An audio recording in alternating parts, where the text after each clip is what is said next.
അച്ഛൻ സ്കൂളിൽ പോവാണേ. നിനക്ക് ബാഗൊന്നും വേണ്ടേ?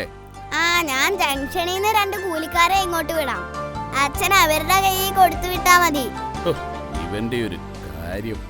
അല്ലേ വേണ്ട, ഇന്ന് സ്കൂളിൽ NSSന്റെ മരം നടൽ പരിപാടിയാ. അത് തന്നെയാ നല്ലത്.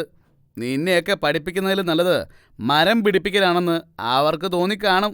ഈ ബുദ്ധി നമ്മുടെ ടീച്ചർമാർക്ക് മുമ്പേ തോന്നിയിരുന്നെങ്കിൽ ഇവിടെ ഒരു ചമ്പൽക്കാട് തന്നെ ഉണ്ടായിരുന്നേനെ. May I come in, sir? ഇപ്പൊ സമയം എന്തായി? 9 മണിക്ക് എത്തണമെന്ന് അറിയില്ലേ?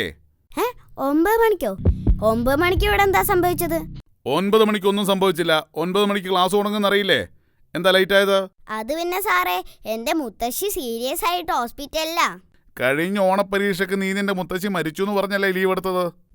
അത് പിന്നെ സാർ, കഴിഞ്ഞ ആഴ്ച എന്റെ മുത്തച്ഛൻ വീണ്ടും കെട്ടി. ഉത്തരമല്ലാണ്ട് പറയില്ല. കേറ്. ഓക്കെ, എല്ലാവരും ശ്രദ്ധിക്കൂ. ടിൻഡു, നിന്നോട് ഇനി പ്രത്യേകം പറയണോ? ഇന്ന് നമ്മൾ പ്രകൃതിയെ സംരക്ഷിക്കുന്നതിന്റെ ഭാഗമായി മരങ്ങൾ വച്ചുപിടിപ്പിക്കുന്ന ദൗത്യമാണ് ഏറ്റെടുത്തിരിക്കുന്നത്. ഈ മരങ്ങൾ മുറിക്കാതെ സംരക്ഷിച്ചാൽ നമുക്ക് ധാരാളം ഗുണങ്ങളുണ്ട്. മരം നമുക്ക് തണൽ തരുന്നു. പിന്നെ മരം ഉണ്ടെങ്കിൽ മണ്ണൊലിപ്പ് തടയും.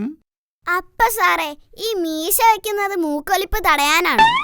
ഇവനെ ഇന്ന് ഞാൻ. എടാ, മീശയും മരവുമായിട്ട് എന്ത് ബന്ധമാ? മരം കൊണ്ടുള്ള വേറെ 2 ഗുണങ്ങൾ പറയൂ.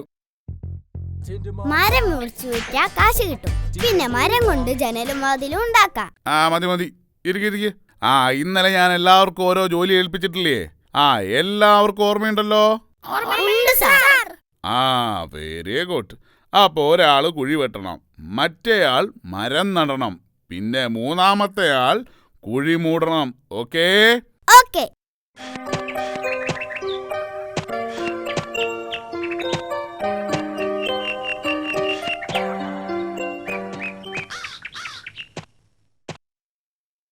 എന്താ ടിൻഡു ഇത്?